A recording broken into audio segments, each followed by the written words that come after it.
Convivendo, fugindo do vampirismo relacional. Reflexão pautada no livro Reflexões de um Aprendiz. Você pode adquirir o e-book através do link aqui na descrição. Filipenses capítulo 2, verso de número 3 diz assim: Nada façais por partidarismo ou vanglória, mas por humildade, considerando cada um os outros superiores a si mesmos.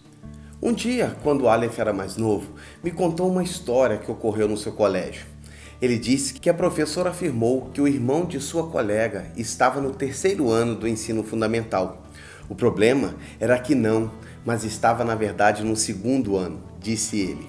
A explicação se finalizou assim: Pai, a professora não sabe que o Daniel, nome fictício, não pode ser do 2º ano e do 3º ano ao mesmo tempo. Se ele é do 2º, ele não pode ser do 3º. Isso é um argumento filosófico de Aristóteles, o princípio de não contradição. Você entendeu o que ocorreu? Mesmo como criança, ele tinha um tipo de conhecimento e capacidade. Todos temos algum tipo de conhecimento, seja tácito ou aprendido com mediação. Logo, devemos respeitar os outros, independentemente da idade, sexo, raça ou religião. Isso é vital nos relacionamentos. Os arrogantes acham que sabem de tudo e se colocam superiores aos outros, mas os humildes sabem que não sabem tudo. O convívio nos dá essa oportunidade de nos colocarmos ao lado do outro para aprender. Os relacionamentos só são saudáveis quando você vê o outro com o mesmo potencial que você tem. Paulo fala de humildade e diz que devemos considerar os outros superiores a nós mesmos. Assim, de forma recíproca, o outro me considerando superior a si mesmo e nosso relacionamento seria saudável e não competitivo. Como pastor, minha conversa envolve a igreja, seja na rua, seja em casa, e o termo igreja também foi fonte de grande experiência de crescimento do meu filho. Numa noite, estava preparando um slide para uma palestra. Nele havia feito um desenho simples de uma igreja e havia uma expressão que dizia o seguinte: igreja não é igual ao edifício, igreja é diferente de prédio, igreja é igual a pessoas. Ele viu o que eu escrevia e achou interessante, uma vez que o fim da frase dizia que a igreja é na realidade as pessoas. Começou a me explicar que no início, quando falava de igreja, ele entendia que era o templo ou o prédio.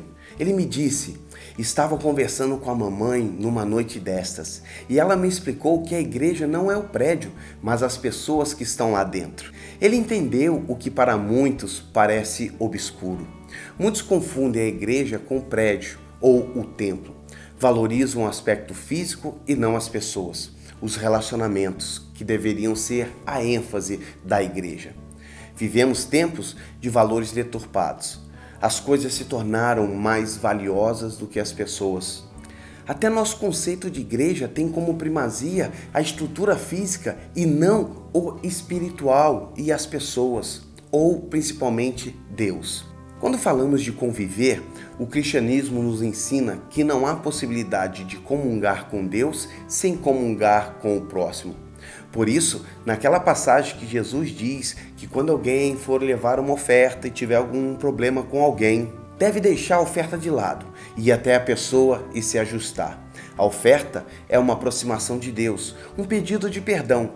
E para Jesus é inconcebível o homem buscar comunhão com Deus sem comunhão com o irmão. Na igreja primitiva, fui também surpreendido ao ler que os irmãos da igreja perseveravam na doutrina dos apóstolos e na comunhão, Atos 2:42.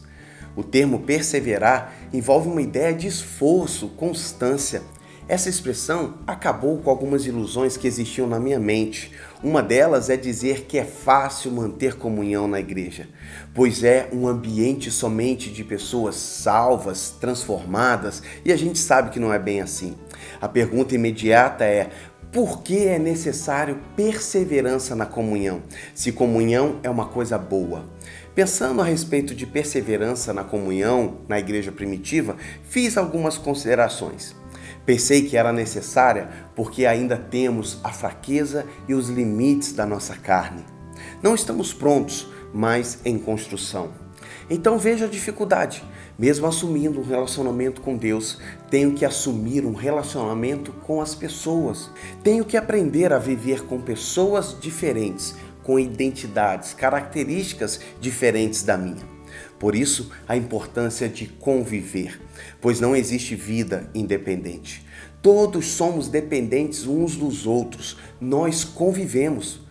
Para os seres humanos, não existe vivência, se referindo a uma independência, mas há apenas a convivência, na qual todos somos dependentes uns dos outros e temos uma humanidade compartilhada, ou seja, ser humano é ser junto. Agora perceba o desafio: não há possibilidade de vida sem relacionamentos? É impossível não convivermos. O ser humano só é humano quando vive com os outros. Qual é a alternativa que temos? Lembra daquela história do Aleph, o que ela ensinou?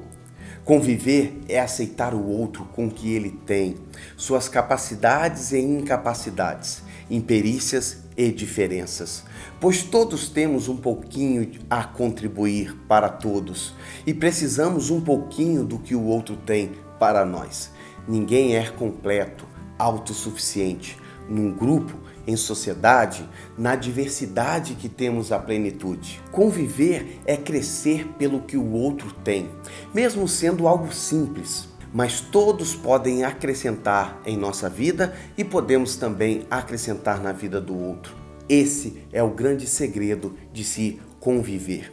Mas cuidado com alguns problemas. Primeiro, são dois extremos de pessoas arrogantes que se acham tão boas que não existe vida sem a presença delas. É um tipo de salvador. E no outro polo temos o vampirismo relacional, onde temos aqueles que nos sugam até o limite, exaurindo nossa energia e nos tornando seus salvadores. Isso é um grande problema.